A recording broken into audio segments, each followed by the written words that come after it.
I'm Logan Crawford, and right now on Spotlight, we're exploring an important book. It is called Revenge Against Evil, and it is written by Sheila Chilson.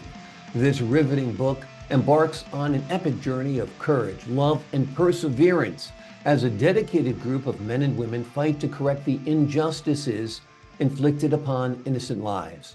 From the harsh deserts of the Middle East to the bustling streets of New York City, join us right now as we dive into a tale that celebrates a triumph of good over evil through the sheer willpower and sacrifice. This is a great book. We're glad to have this wonderful author join us here today on Spotlight. We thank our team at Atticus Publishing for helping us put her in the spotlight today. And we ask viewers like you to support writers like her by subscribing to our channel and by purchasing her great book. The links are below this interview. Sheila, great to see you here today on Spotlight. It's wonderful to be here. It is said the only thing needed for evil to prevail is for good men and women to do nothing. Do you agree with that statement? Absolutely. We have to step forward and defend good. And it's hard for us to be brave. And you know, we double think ourselves and worry about, are we doing the right thing? But when you get that feeling, that gut feeling inside of you that you've got to help protect, you got to step forward and do it. Yeah. And I come from a military family, and they're very dedicated to protecting the United States. And I have a son that's a Green Beret, and he is so well trained. And I think that's what we mothers have to remember. They have had such wonderful training, and it makes them open their eyes to the world and see all the dangers that are out there. And so we just have to be brave. And yeah. And it is easier said than done. I mean, your son being a Green Beret is bravery on his part, and it's bravery on your part. I mean, because he's going to the toughest areas in the world. And we thank him for his service, and we thank you for your support of him in pursuing his service to the United States of America. Let's give the folks at home an overview of what your book, Revenge Against Evil, is about. It starts out when three wives are brought together to help their husbands with a mission. Their husbands were all reported missing in action, which is just a terrible stopping point for any family, to not know whatever happened.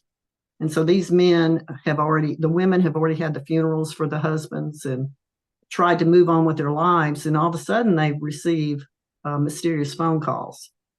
And it's from their husbands who have been sort of abducted over in the desert land, and but it's still military happenings.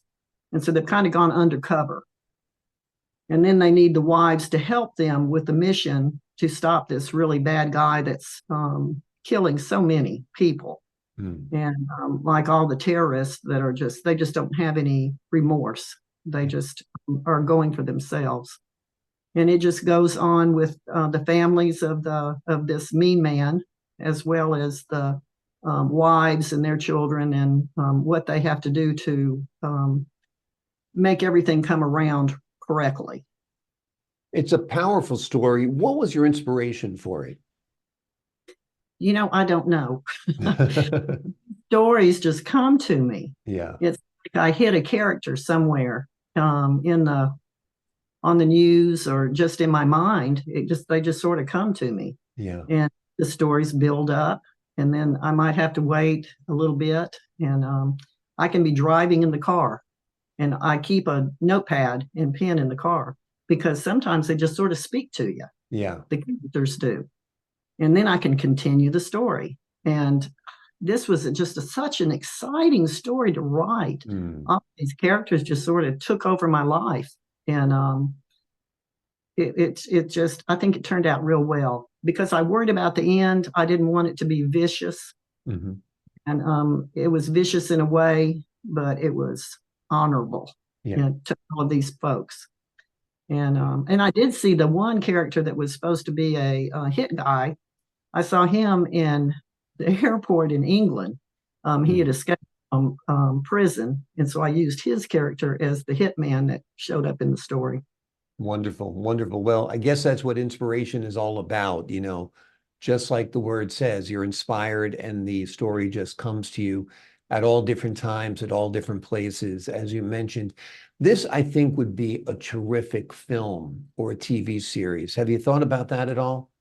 Oh, yeah, I think it would be, um, because it has a lot of strong characters that aren't murderers, Right. that we see so much of now. It is a family working together to solve a horrible problem. And it brings in a lot of the people from Afghanistan. I mean, it doesn't just stop with the Americans trying to solve something. It's everybody sees the evil in it. And so, yes, I think it'd be a Yeah, wonderful movie. I mean, exactly. I enjoy watching it. I would too. Yeah, it has the feeling of either Jack Reacher or Bourne or something like that, but unique story in and of itself, that's for sure.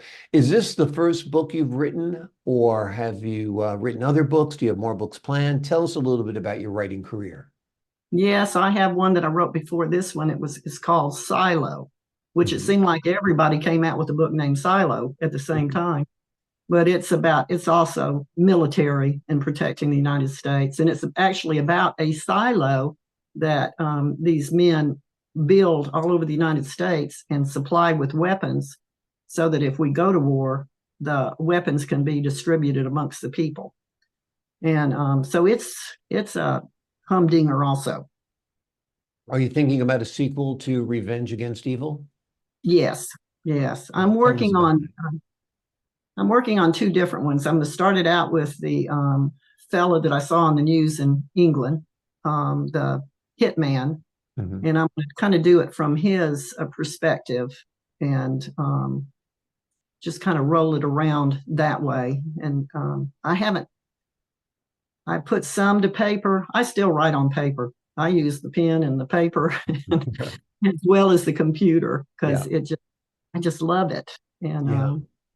Do you think so we'd be better off if everybody had skin in the game when it comes to the military? I mean, I remember growing up in the Vietnam War era, and we would watch the news to see what was happening because neighbors on the block were fighting in the Vietnam War. Now, yeah, yeah, go ahead, tell me a absolutely. little bit about it. Well, I was in high school when all of that was going on, Yeah, and saw a lot of my schoolmates go, and came back and were not appreciated. right. I mean, they were fighting a terrible war, Yeah. and so many died, and we saw that on the news every night. They had that listed. We lost Exactly. You were fearful 341 that people. somebody new would be on that list. Yeah, Yeah, it yeah, was so different from it is today. And so I don't I don't know what happened to the spirit that mm, we had in World War One and Two.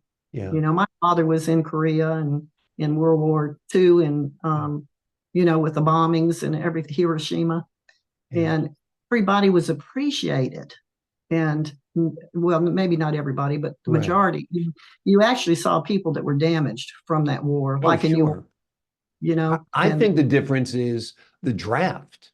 If we had a draft, if everybody had to be invested in the war effort, one, there'd be fewer wars because it'd be more hmm moms like you saying, don't send my son there, or he hmm shouldn't, doesn't belong there.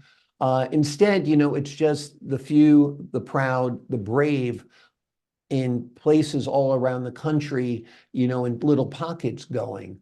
And hmm Main Street America doesn't necessarily feel the pain, the sting, the loss anymore because it's not spread around. So I feel if you're going to have war, you ought to have a draft. What do you think? Yeah. Yeah. Well, they want talking to my son. He helps with recruiting, of the Green Berets, and he wants educated, cool people Yeah. that cool-hearted and mindsets. Right. And we were doing Vietnam. I mean, the only reason a lot of those guys went was because they didn't want to go to jail. Right. They sent a lot of people like that over to Vietnam. And so they weren't prepared. Right. So we do need to have preparation. And that's one reason, my son trains all the Oh, time. I'm sure. And if you had a draft, I just don't know. Yeah. You take in a bunch of guys what I worry about in this country is we have so many that have come into our country and they stay separate from Yeah. being Americans. They keep their little pockets of being German or Italian or Afghanistan folks. Right. And so they don't have, like you say, they have no skin in the game Right. because they feel like they've got their own little country in America. And I don't know how you can correct that. But I know. we did that by doing all the genealogy Mhm. and saying, well, we're Russian Americans or we're Irish Americans. Come on, we are Americans. Exactly. Exactly. Stop hyphenating it. We're not Irish Americans, Italian American, whatever. You're right. We're just Americans, and we should be proud of that fact. We have the greatest nation on earth, and everywhere I travel, and I travel pretty extensively, I never see anything halfway as pretty as the United States of Wow, America. this is the best country in the world. Agreed, agreed, and the best people. Sheila, Yeah. thank you for writing this book. It's a terrific book. The name of the book is Revenge Against Evil. It is a riveting book. It is a page turner. It is a story of courage and love and perseverance. It's one you won't want to put down. And Hollywood, if you're listening, let's turn this into a series. Sheila, thank you so much for joining us here today on Spotlight. Thank you. I enjoyed it. I enjoyed our talk as well. And to the folks at home, I'm Logan Crawford, thanking you for your time this time. Until next time on Spotlight.